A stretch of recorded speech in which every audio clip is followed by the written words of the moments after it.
Olá, pessoal, sejam todos bem-vindos a mais uma aula da disciplina Estudos Organizacionais. Aqui quem fala é o professor Miller Danju e na aula de hoje iremos discutir as duas últimas funções da administração, a função direção e a função controle.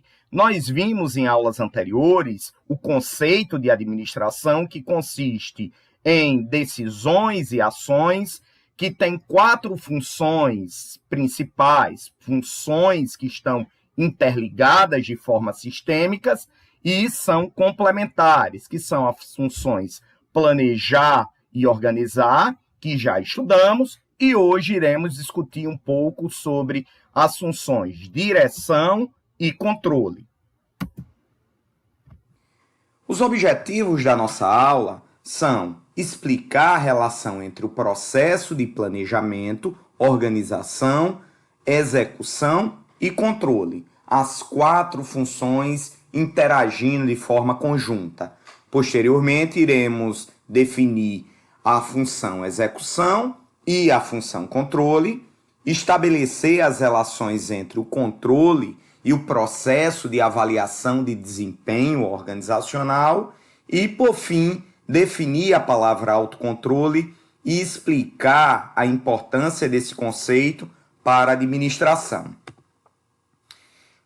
Inicialmente, iremos conceituar a função direção. Então, direção é a atividade, é o processo de executar. Inicialmente, eu planejo, defino objetivos, depois eu organizo, distribuo esse objetivo em tarefas e divido essas tarefas em bloco e defino responsabilidades. Estou organizando. E, posterior ao processo de organização, vem o processo de fazer na prática, de executar as tarefas. Então, o processo de direção, a função direção, está diretamente relacionada à execução das tarefas, onde a direção vai acionar recursos previamente planejados e organizados para executar os objetivos propostos inicialmente no planejamento. Então, o processo de planejamento e organização, ele vai fornecer as entradas para o processo de execução. E o que é que eu vou executar em uma organização? A produção de bens, serviços e, observando as novas tendências da administração, a produção de conhecimento, de ideias. Então, eu tenho aqui o processo de planejamento, que consiste em definir objetivos. Esses objetivos, ele é distribuído em tarefas. Quem distribui? A função organização. Ela distribui esses objetivos em tarefa e atribui responsabilidades para os agentes organizacionais. E, posteriormente, esses agentes irão executar essas tarefas de forma prática. Aí, esse processo de execução é por meio de rotinas diárias e tarefas. Para o quê? Para produzir, ao final, bens, serviços e ideias. Esse aqui é o ciclo do processo de execução. Executei, estou executando, vem a segunda função, que é a função controle. E em que consiste a função controle? A função controle são sistemas que irão verificar se o que a organização, se a empresa, a corporação organizou, se o que ela está executando está contribuindo para cumprir os objetivos propostos. Então, o que aqui temos?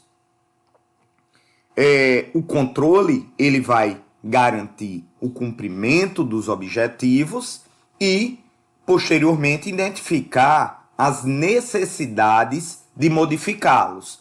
De que forma? Identificando-se o que se está fazendo de forma prática dentro da organização, contribuindo para que essa organização atinja os seus objetivos propostos, que ela cumpra a sua missão e contribua para que essa organização atinja a sua visão de futuro. Informações do processo de controle. O que é que eu preciso ter em um processo de controle? O que é gerado de informação em um processo de controle? Primeiro, resultados comparados com o objetivo.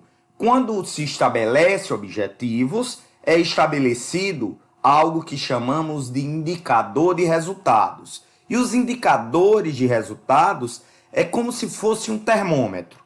Uma criança, ela está com febre, se tiver uma temperatura superior a 37 graus e meio. Uma criança está com a febre alta, se tiver uma temperatura, se apresentar uma temperatura acima de 38 graus, até acima de 38 graus. E isso indica resultados, e isso indica a condição de febre de um determinado indivíduo. E ele está sadio, ele está sem febre, se tiver com a temperatura corporal abaixo de 37,5. Essa mesma lógica pode ser transferida para dentro da organização, por meio de indicadores organizacionais. Então, esses indicadores vão me dizer se o objetivo está sendo cumprido de forma a contribuir com desempenho, com a melhoria do desempenho organizacional ou não. Se essas atividades estão gerando vantagem competitiva ou não. Então, como é que eu faço? Comparando os resultados com o que foi planejado. O segundo tipo de informação de controle está diretamente relacionado a riscos e oportunidades das atividades. Toda e qualquer atividade dentro do contexto organizacional, ela tem riscos, mas também ela apresenta oportunidades. E o sistema de controle, ele vai me permitir identificar esses riscos e essas oportunidades até antes mesmo de eu começar a executá-las. Para o quê? Para que eu afaste os riscos e aproveite as oportunidades. O terceiro tipo de informação é a necessidade de mudar os objetivos. Eu posso elaborar os objetivos no processo de planejamento e esses objetivos eles serem superestimados ou subestimados.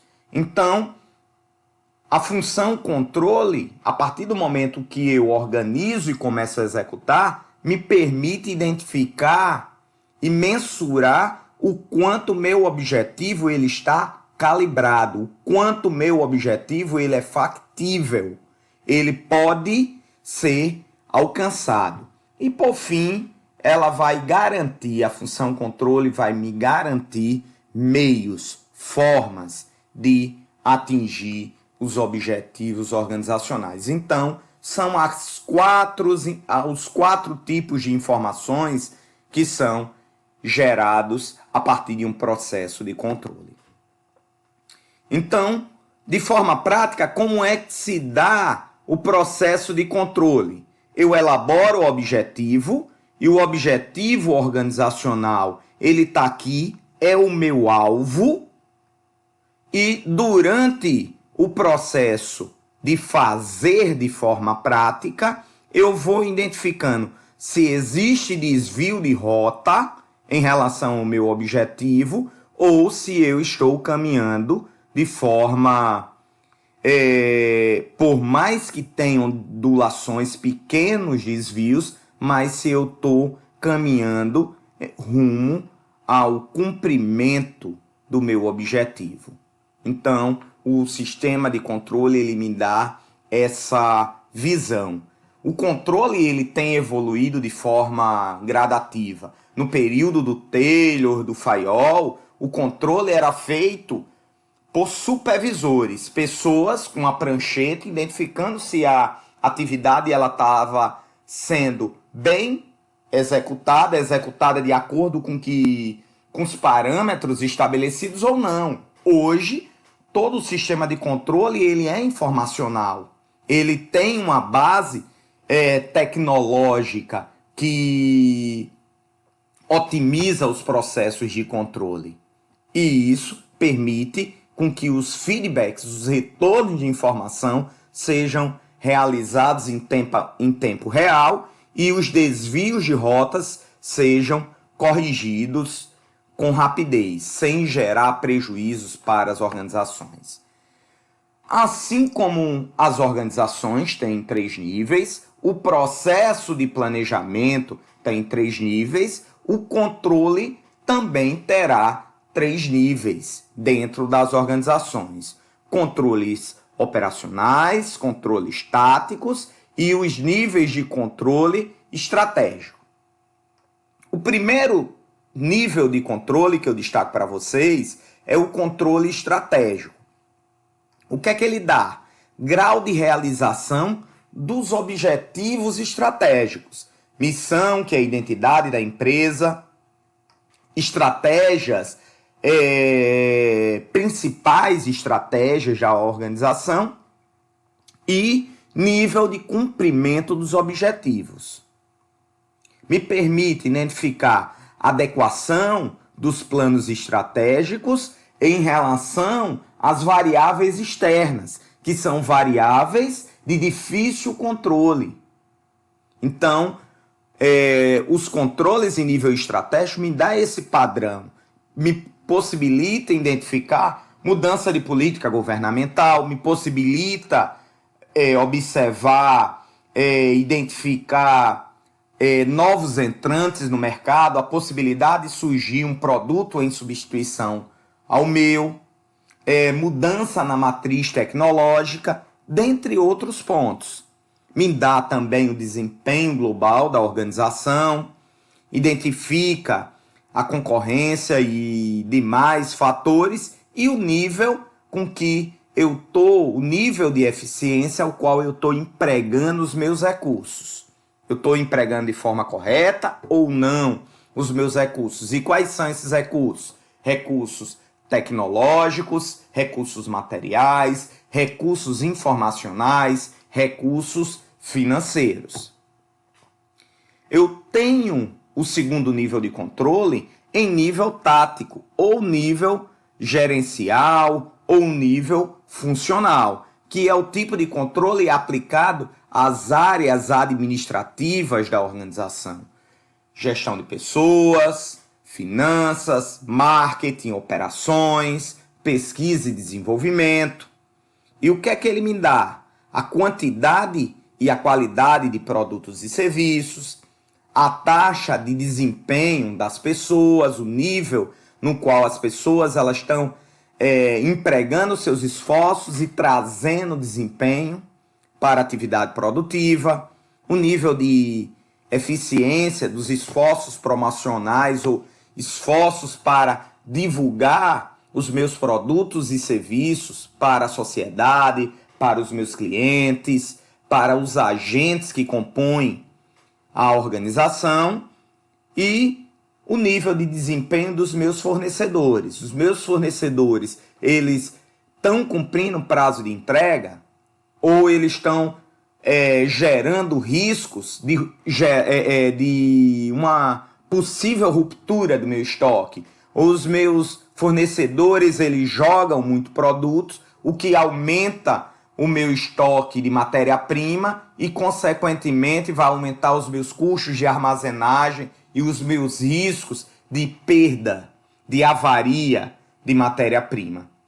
Então, é o tipo de controle em níveis funcionais. E o nível mais baixo de controle, e não menos importante, é o controle operacional, que vai mensurar na execução das atividades o rendimento e de que forma também os recursos eles estão sendo consumidos para a execução de cada atividade. E isso é o controle em nível operacional. Os componentes de um sistema de controle. Para eu poder controlar, primeiro, eu tenho que ter objetivos. Eu tenho que definir os objetivos no planejamento. Eu tenho que organizar, eu tenho que executar a tarefa. Aí eu venho com atividades, com resultados e gero padrões de comparação. E esses padrões de comparação são estabelecidos a partir do momento que eu defino objetivos. E esses padrões de comparação, a partir do momento que eu gero a comparação, ele me dá um feedback das ações e me permite fazer ajustes no processo de execução. E também nos meus objetivos. Então, são esses os componentes do sistema de controle. Então, os momentos do controle dentro da organização. O primeiro tipo de controle é na entrada. Então, quando eu recebo mercadoria, quando eu recebo os recursos, eu tenho a auditoria do sistema de qualidade, que é o controle a priori, é o controle prévio. O segundo tipo de controle dentro do sistema organizacional é o controle da atividade, que se dá por meio de controle estatístico de processo. Os processos estão contribuindo para atingir o objetivo ou não. E, por fim, o controle posterior, que é o controle tradicional de qualidade, que vai aferir qualidade para o produto acabado, para o tipo de serviço que é prestado pós-processamento.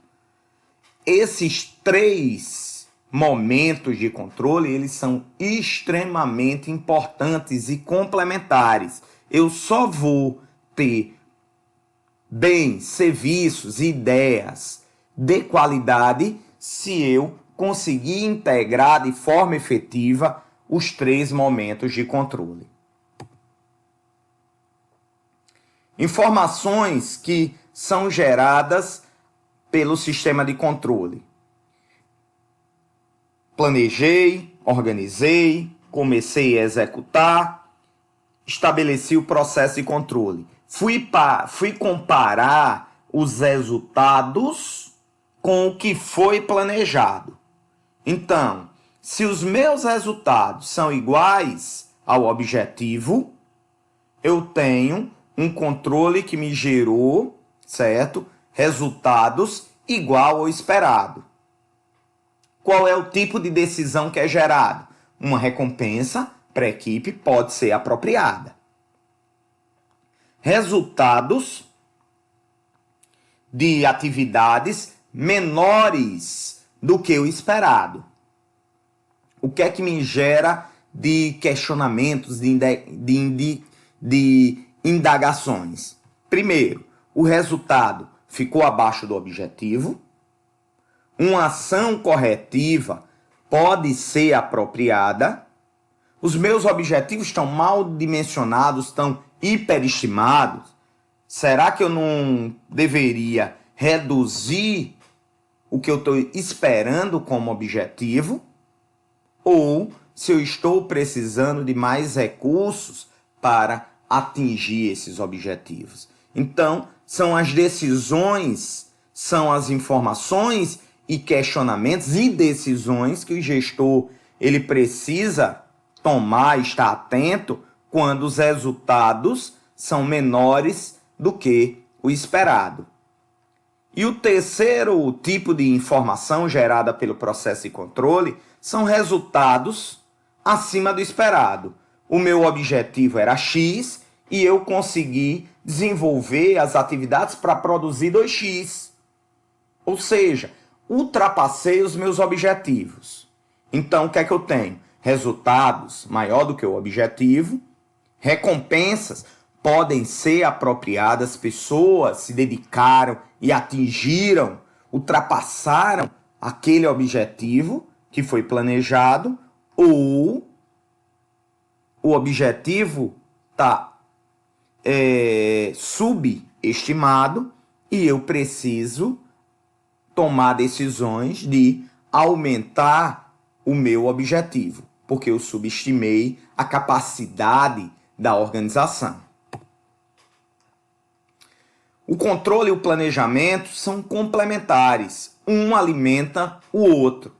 E, para além do controle alimentando o planejamento alimentando o controle também gera feedback para o processo de organização, para o processo de execução. E gera esse feedback para quando eu for planejar novamente, eu tenha um planejamento adequado à minha capacidade, às minhas capacidades organizacionais. E quando eu falo capacidades organizacionais, eu falo em recursos, eu falo em competências das pessoas, eu falo em habilidades das pessoas, eu falo em nível de informação que essas pessoas e a organização ela tem e processa, e eu falo em todos os elementos de entrada, que para que eu tenha um planejamento bem calibrado, o controle me fornece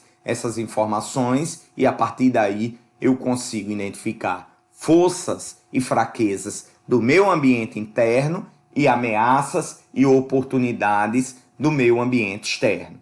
E esse é o ciclo do processo de controle. Características de um sistema de controle eficaz. Para ser um sistema de controle que consegue avaliar de forma acurada, com acurácia, o cumprimento dos objetivos organizacionais, ele me dá um diagnóstico preciso, ele precisa ter foco nos pontos estratégicos, atenção às atividades de transformação, atenção aos elementos mais significativos do processo de operação. O controle ele precisa ser preciso. As tomadas de decisões, elas dependem de informações precisas de controle. Precisa ser rápido. O controle deve chegar rapidamente ao tomador de decisão. Ele precisa analisar os resultados e para poder decidir de forma consciente. Ele precisa ser objetivo, ter economia de palavras. Cheguei, vi, venci. E são as características de um processo de controle eficaz. Para além dos identificados, ainda tem economia, benefícios devem ser maiores do que o custo de controle. Jamais eu vou poder ter um sistema de controle que os custos para mantê-lo não compensam. Vai onerar a minha atividade, o desempenho organizacional, vai onerar o processo produtivo, vai reduzir a minha margem de lucro, vai aumentar os custos operacionais, as despesas, o orçamento para executar determinado tipo de atividade na empresa ou na organização pública ou na organização de terceiro setor. Ele precisa ter legitimidade. As pessoas precisam reconhecer o sistema de controle e aceitar como legítimo esse sistema de controle. Para isso, precisa se investir na construção de uma cultura de desempenho organizacional. As pessoas elas precisam ter consciência do seu papel e consciência que um bom desempenho organizacional vai contribuir para todos os agentes. E, finalmente, ênfase na execução. Apenas os desvios merecem atenção. O que está para além do desvio não é importante. Então vamos observar os desvios de rota e concentrar os esforços nesses desvios de rotas. E o último aspecto do processo de controle são os aspectos comportamentais do controle. E o que são aspectos comportamentais? As organizações são sistemas sociais. Isso, a abordagem de recursos humanos e as abordagens comportamentais de administração já nos disseram nas teorias. Então, se eu reconheço que as organizações são sistemas sociais, as pessoas elas precisam conhecer os aspectos de controle que são diretamente relacionados ao comportamento individual e o comportamento desse indivíduo em um sistema coletivo. Então, o que é que eu tenho? Tipos de controle sobre as pessoas. Controle formal, sistema de autoridade, hierarquia. Controle social, eu estou inserido num grupo e esse grupo ele exerce pressões sociais sobre os indivíduos. Então, os indivíduos eles tendem a se adequar às características do grupo, devido ao processo de pressão. E o último tipo de controle dentro da dimensão pessoas é o controle técnico, pressão sobre o próprio trabalho. O indivíduo ele está desenvolvendo o seu trabalho de forma correta, de acordo com o que está estabelecido dentro dos manuais, então é o controle técnico, que é a pressão sobre o trabalho. Posteriormente, nós vemos que tem a resistência ao sistema de controle. Os indivíduos, quando não conseguem identificar legitimidade num sistema de controle, eles tendem a resistir. E isso é provocado pelo sentimento de perda de liberdade. E é inerente ao indivíduo toda vida que ele sente que está perdendo status quo, que está tendo perda de liberdade, ele tende, pelo menos inicialmente, a resistir, até que a organização e os seus líderes e os seus gestores mostrem a importância do sistema de controle e o quanto esse sistema de controle ele vai gerar contribuições de forma coletiva para a organização. Avaliação de desempenho. Então, o controle ele fornece feedbacks, retornos de informação para a equipe e é a principal finalidade. Pessoal, estamos conseguindo cumprir os objetivos da nossa disciplina. As notas da disciplina Fundamentos da Administração são ótimas notas, as avaliações estão muito boas. Isso é um tipo de feedback que se dá aos grupos. E o último nível, aspecto comportamental de um sistema de controle é o autocontrole, que é a técnica que as pessoas mais alinhadas utilizam para controlar a si mesmo, a estabelecer padrões de controle do seu comportamento. Para quê? Para que sejam aceitas pelos grupos, para que mantenham uma convivência, uma boa convivência social. Pessoal, estamos chegando ao fim de mais uma aula. Espero que os conceitos estejam sendo compreendidos e, mais uma vez, indico, leiam os textos que estão disponibilizados na plataforma da disciplina e, posteriormente, teremos momentos de interação e momentos para tirarmos as dúvidas que, porventura, venham a serem geradas dentro do processo de leitura, dentro do processo de construção de conhecimentos. Essas aqui são as referências que utilizamos para a estruturação da aula de hoje e para vocês fica um grande abraço e até a próxima.